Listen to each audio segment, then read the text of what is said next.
Opinion poll में बात हो रही है कि कौन से मुद्दे प्रभावी, कौन सा चेहरा आगे, लेकिन इन सब के बीच हर की नजर इस बात को है कि दिल्ली में कितने फीसदी वोट किस पार्टी के हिस्से में जाएंगे, उसको अगर सीट में बदल दिया जाए तो कितने जाएंगे। लेकिन हम आपको पहले मेथोडोलॉजी बतला देते हैं कि दरअसल ये किस वक्त ये पूरा का पूरा हिस्सा किया गया। 2 से 6 जनवरी ये पूरा सर्वे 2 से 6 जनवरी 70 की 70 विधानसभा सीटें इसके दायरे में, पोलिंग स्टेशन 210 पकड़े गए हैं, 4460 लोगों से पूछा गया है। और ये हम आपको यह भी जानकारी दे दें कि दरअसल जो सीट को कन्वर्ट करने की बात होती है कि फीसदी वोट तो सर्वे में निकल आता है, लेकिन उसको सीटों में कैसे बदला जाए, इसके लिए डायरेक्टर हैं चेन्नई मैथमेटिकल इंस्टीट्यूट के डॉक्टर राजीव करंदीकर। उन्होंने ये पूरी मैथोडोलॉजी को कन्वर्ट किया है सीटों में, जो हम आपको दिखाने वाले हैं।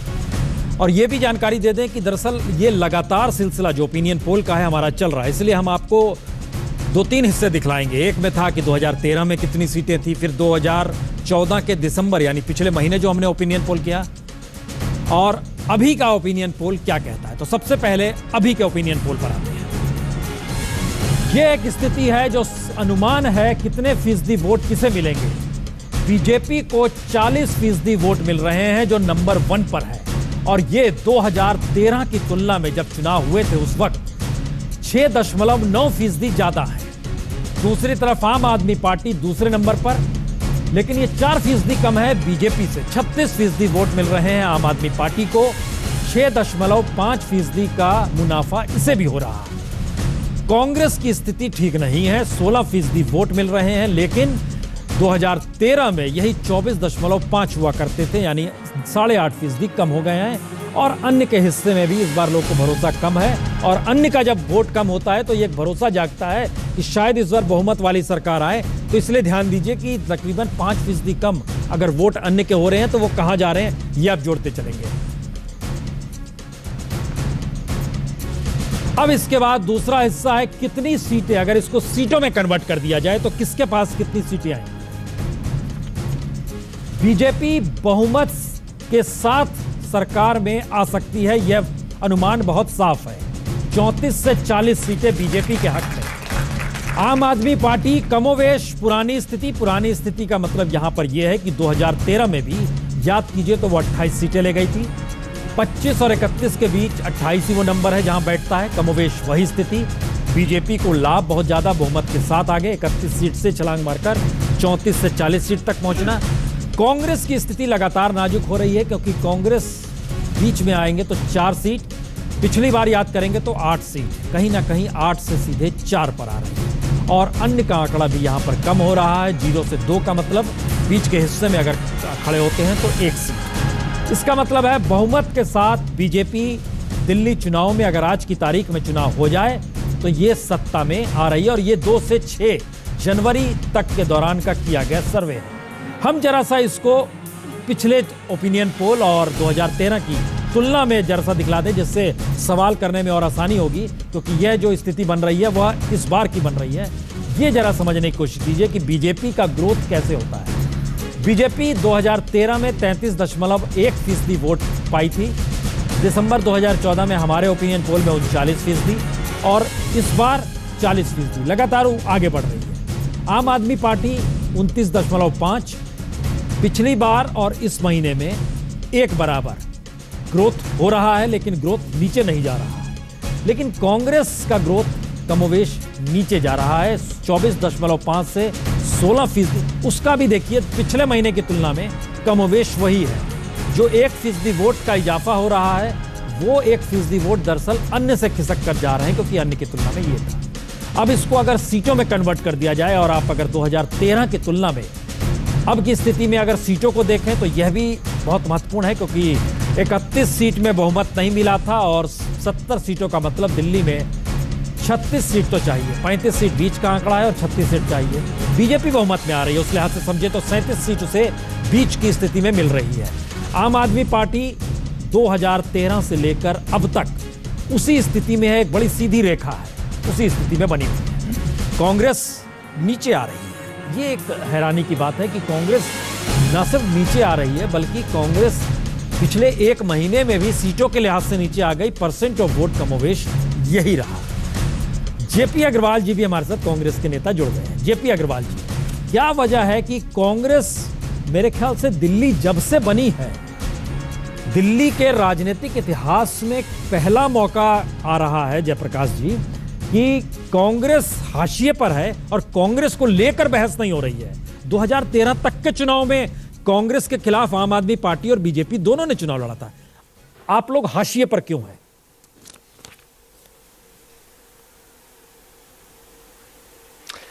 प्रसून जी, मुझे बार बार कांग्रेस का इतिहास बताने की जरूरत नहीं है। जब से आजादी की लड़ाई के बाद जितने चुनाव हुए हैं, कांग्रेस की हमेशा अहम भूमिका रही है और एक आध बार के अलावा हमेशा हमने दिल्ली में सरकार बनाई है। मेट्रोपॉलिटन काउंसिल रही हो, कॉरपोरेशन रही हो, असेंबली रही हो। तो आज एक ऐसा वक्त है जो चुनौती भरा वक्त है कांग्रेस के लिए, और हमने जो भी काम किया है वो कहीं छुप के नहीं किया, झूठे वायदों के साथ नहीं किया, लोगों को धोखा नहीं दिया, और डेवलपमेंट के काम में दिल्ली को दुनिया की राजधानियों के नक्शे में बराबर की हैसियत पे लाकर खड़ा किया। ये काम हमारा किसी से छुपा नहीं है और आगे का भी हमारा एजेंडा उसके हिसाब से बराबर कायम है। चाहे वो एजुकेशन पॉलिसी हो, हेल्थ पॉलिसी हो, सोशल वेलफेयर स्कीम हो या डेवलपमेंट के काम हो, कोई भी काम ऐसा नहीं है जो हमसे अछूता रहा हो या जिसपे हमें कसूरवार ठहराया जा सकता हो। हाँ, एक बात जरूर है, हमने झूठ नहीं बोला। हम भी झूठ बोल सकते थे, हम भी वो लुभावने वायदे कि बिजली के दाम 50% कम कर देंगे, 30% कम कर देंगे, काला धन ले आएंगे या और भी तरह तरह की बातें हम कर सकते थे। वो ना करके हमने ये मुनासिब समझा कि हम अपने काम बताएं कि हमारे ये काम है, उसके ऊपर हमने वोट मांगा। और मुझे लगता है दिल्ली की जनता हमें इतनी बुरी तरह नहीं नकारेगी और हमारी सरकार बनेगी। अच्छा, एक छोटा सा जवाब दीजिए, क्योंकि बाकी राजनीतिक दलों के नेता भी जुड़ चुके हैं। कांग्रेस समाज सेवा कर रही है या चुनाव जीतने के लिए लड़ रही है?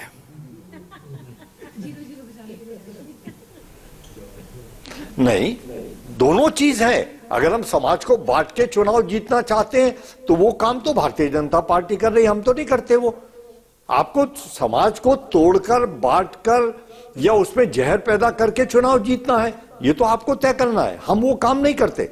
हम गरीबी दूर करने का काम और सेकुलरिज्म का काम, डेवलपमेंट का काम, हमारा जो दिशा है वो बिल्कुल फर्क है। नहीं, ठीक है। क्या ये माना जाए, चूंकि हमारे साथ बीजेपी के नेता श्रीकांत जी भी जुड़ चुके हैं, क्या ये माना जाए कि बीजेपी के ऊपर इन्होंने संकेत में ही कुछ आरोप लगाए, लेकिन चुनाव जीतने के लिए ही हथकंडे, क्योंकि आप लोग बहुमत में आ रहे हैं हमारे ओपिनियन पोल के हिसाब से। 2013 में श्रीकांत जी नहीं थे आप बहुमत में, लेकिन इस बार ओपिनियन पोल में, और पिछले और इस बार में भी ओपिनियन पोल में आ रहे हैं। क्या जनता बरगलाया जा सकता है मुद्दों के आसरे, ये माना जाए? श्रीकांत जी। जी बिल्कुल नहीं, जनता को आप नहीं बरगला सकते, और जनता को अब तक कांग्रेस बरगलाती रही है। और पिछली बार कहीं ना कहीं आम आदमी पार्टी ने भी जनता को बरगलाने की कोशिश की थी, लेकिन जनता अब स्पष्ट है। और दिल्ली के दिल में क्या है, ये कंटोनमेंट चुनाव के परिणाम से भी स्पष्ट होता है। अगर समझने वाले हैं तो उनके लिए इशारा पर्याप्त है। जहां तक हमारे मित्र कांग्रेस के कह रहे थे कि हम बांटने की बात करते हैं, अरे बीजेपी इस देश के अंदर सुशासन और विकास को एक मिशन के तौर पर लेकर काम करती है। वहीं कांग्रेस का मिशन कमीशन है, और इसलिए जनता इनको नकारती रही है और जनता ने इनको नकारा है। तो अब दिल्ली की जनता भी एक सुशासन की, एक ईमानदार, और दिल्ली को दुनिया का सबसे बेहतरीन शहर कैसे बने, दिल्ली में चहुमुखी विकास कैसे, उसके लिए एक पूर्ण बहुमत की सरकार दिल्ली का मतदाता चुनने वाला है। और ऐसी सरकार जो नरेंद्र भाई मोदी के कदम से कदम मिलाकर साथ चल सके, कि ऐसी सरकार दिल्ली का मतदाता चुनेगा, ऐसा हमारा पूर्ण विश्वास है। जी जयप्रकाश अग्रवाल जी, आप कुछ पत्रकारों पर भी छोड़ दीजिए, आप जो कहना चाहते हैं हम ही कह देते हैं। भाई वो कह रहे हैं कि बनारस में आप लोग हार गए।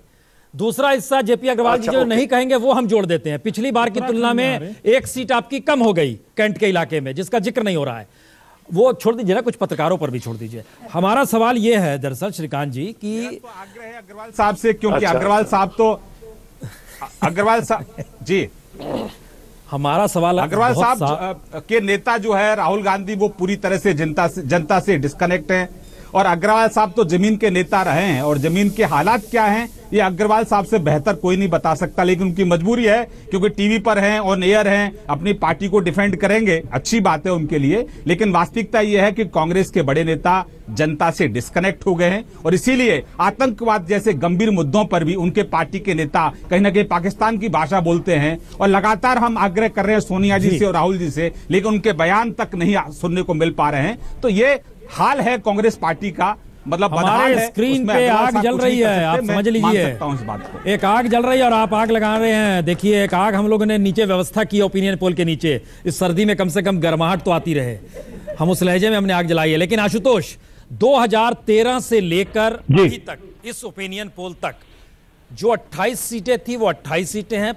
परसेंट ऑफ वोट आपका बढ़ा जरूर है लेकिन सीटें 28 की 28 है। यानी कहीं जनता के बीच इस ओपिनियन पोल से यह नजर आ रहा है कि कोई बदलाव आम आदमी पार्टी को लेकर जनता के नजरिए में नहीं आया। ऐसा क्यों? नहीं देखिए प्रसून जी, जो बात आप कह रहे हैं, हम आपके ओपिनियन पोल पे किसी तरीके का कोई सवाल या निशान नहीं लगा रहे हैं, लेकिन मैं दो तीन चीजों को बहुत कायदे से आपके सामने रखना चाहूंगा। पहली बात यह है कि अगर आप विधानसभा चुनाव में हमारा वोट प्रतिशत 29% था, पार्लियामेंट में बढ़ के हुआ है वो करीब 33%, यानी 4% का में इजाफा हुआ है। और पार्लियामेंट के बाद हमने दोबारा 3% का गेन किया है। आज हम 36 पॉइंट पर, आपका सर्वे हमको बता रहा। बीजेपी पार्लियामेंट के इलेक्शन में 47% थी, वो 7 पॉइंट गिरी है और 7 पॉइंट गिर के यानी उनके अंदर डाउनवर्ड ट्रेंड और हमारा अपवर्ड ट्रेंड है। दूसरी बात, हरियाणा का चुनाव हो, महाराष्ट्र का चुनाव हो, झारखंड का चुनाव हो, जम्मू कश्मीर के चुनाव हो, इन चारों चुनाव के दौरान बीजेपी 10% का वोट शेयर लूज किया है, जब एग्जैक्ट इलेक्शन के दौरान।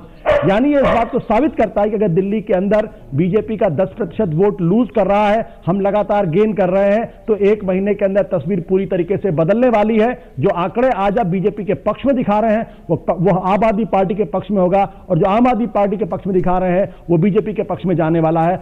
हम 10 फरवरी को दिल्ली के अंदर अपनी सरकार बनाने वाले हैं पूर्ण बहुमत के साथ। ओके आशुतोष, अब यहां पर एक सवाल है। आप लोकसभा चुनाव के परिणामों से तुलना कर रहे थे, हम भी ये देख रहे थे कि 60 सीटों पर कांग्रेस बीजेपी आगे थी और 10 सीटों पर आम आदमी पार्टी थी। अगर लोकसभा चुनाव से तुलना होती है तो एक सवाल जहन में हर किसी के होगा, तो फिर नरेंद्र मोदी ही चेहरा है तो आपको क्यों दुखद है इस आपके लिए? उन्हीं को चेहरा रहने दीजिए, वो हर चुनाव में वही आ रहे हैं। नहीं, हमें किसी के चेहरे पर कोई आपत्ति नहीं है। हम दो बातें बड़ी बुनियादी तौर पर कहना चाहते हैं। पहली बात वो ये कहना चाहते हैं कि बीजेपी नरेंद्र मोदी को चेहरा बनाने की कोशिश कर रही है। वो दिल्ली के बारे में बात नहीं कर रही, क्योंकि दिल्ली के अंदर बीजेपी का जो इतिहास है वो 1993 और 1998 का इतिहास है, जहां 5 साल के अंदर इन्होंने 3 मुख्यमंत्री बदले। पहले मदन लाल खुराना, उसके बाद साहिब सिंह वर्मा और अंत में सुषमा स्वराज। और प्याज की कीमतें ये कंट्रोल नहीं कर पाए, ये इनका डेवलपमेंट का मॉडल है। दूसरी बात मैं आपको बता दूं कि एमसीडी के अंदर पिछले 8 साल से बीजेपी है, और 8 साल के अंदर बीजेपी ने भ्रष्टाचार का इतना बड़ा अड्डा एमसीडी को बना दिया है, इतने बड़े कूड़े के ढेर में तब्दील कर दिया है। और पिछले 7 महीने के अंदर नरेंद्र मोदी देश के प्रधानमंत्री हैं, वो एमसीडी के बीजेपी को तो सुधार नहीं पाए, वो दिल्ली के अंदर किस तरीके से डेवलपमेंट का मॉडल देंगे, ये सोचने वाली बात है। क्या दिल्ली एक बार फिर दिल्ली आज भी 1993 से 1998 का बीजेपी का शासन भूली नहीं है, और 15 साल इनको बनवास दिया है, तो बीजेपी इस बात को कतई ना भूले।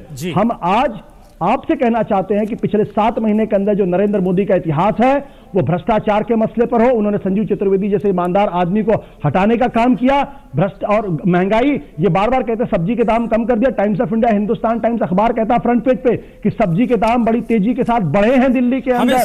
तो ये भ्रष्टाचार नहीं रोक पा रहे हैं, ये महंगाई नहीं रोक पा रहे हैं। दिल्ली के अंदर महिलाओं के प्रति जो मामला 35% बढ़ गया है। आशुतोष जी, हम इस पे आ रहे हैं, लेकिन एक सवाल और है। चूंकि हमारे साथ यहाँ पर अनिल चौधरी बैठे हैं, अनिल चौधरी को हमने एक सवाल के लिए यहाँ पर बैठाया हुआ था जानबूझ के। आप मनीष सिसोदिया के खिलाफ लड़े थे पटपड़गंज में। अब एक सवाल हर जहन में रहता है कि पार्टी मैटर करती है। आपकी कांग्रेस पार्टी की स्थिति बड़ी नाजुक है। राहुल गांधी कहाँ है, वाकई वोटर खोज रहा है, कहाँ है, किधर चले गए। लेकिन हमारा सवाल है कि विधानसभा चुनाव में एक कैंडिडेट मैटर करता है क्या हर इलाके में, या वो चेहरा मैटर करता है कि आपका चेहरा कौन सा होगा, कांग्रेस का कौन सा चेहरा आएगा, बीजेपी का कौन सा, क्या मैटर करता है? देखिए प्रसून जी, आपने जो राहुल जी की बात की, पहले वहां से शुरू करता हूं। जब झुग्गियां टूटती हैं दिल्ली के अंदर, ये सिर्फ बातें करते हैं, तो राहुल गांधी वहां खड़े नजर आते हैं। राहुल गांधी उनके इस सर्दी में उस दुख दर्द को बांटने के लिए खड़े होते हैं बसंत कुंज में।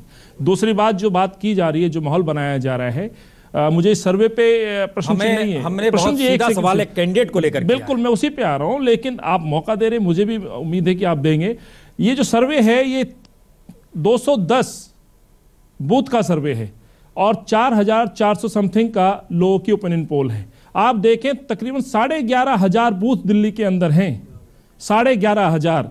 और अब मतदाताओं की संख्या देखेंगे तो आप देखिए यदि हर असेंबली से हम इसको बांटे तो चावल जब आप बॉयल करते हैं 3 मेंबर उस पे दिख रहे हैं। चावल को उठा मेरा ये है, आपने जो बात की उस पे भी आ जाता हूं। क्या है अंतरराष्ट्रीय तरीका है ये, देखिए इसमें गड़बड़ी सही है। ये देखिए मेरा अपना नहीं आपका और मेरा नहीं सवाल है, ये एक बड़ा टेक्निकल एस्पेक्ट है। जब आप चावल बॉयल करते हैं तो एक ही चावल उठा के देखते हो ना कि पक गया, कि नीचे से उठाते हो कि ये भी पका कि नहीं, वो भी पका, लेकिन निकाल जनाब इंटरनेशनली सर्वे ऐसे ही होता है। चावल और इलेक्शन में प्रश्न जी बहुत फर्क है। फिर भी मैं कहना चाहता हूं असेंबली वाइज एरिया वाइज आपने पूछा है। मनीष सिसोदिया जी मेरे यहाँ से सीधा कहना था, बहुत सीधा पूछना था कि कैंडिडेट मैटर करता है या पार्टी मैटर? बहुत हद तक कैंडिडेट पे डिपेंड करता है, कैंडिडेट कितना क्षेत्र में। हम एक छोटा सा ब्रेक ले रहे हैं, इसके बाद हम जनता के बीच भी चलेंगे, चूंकि यहाँ पर बड़ी तादाद में लोग मौजूद हैं।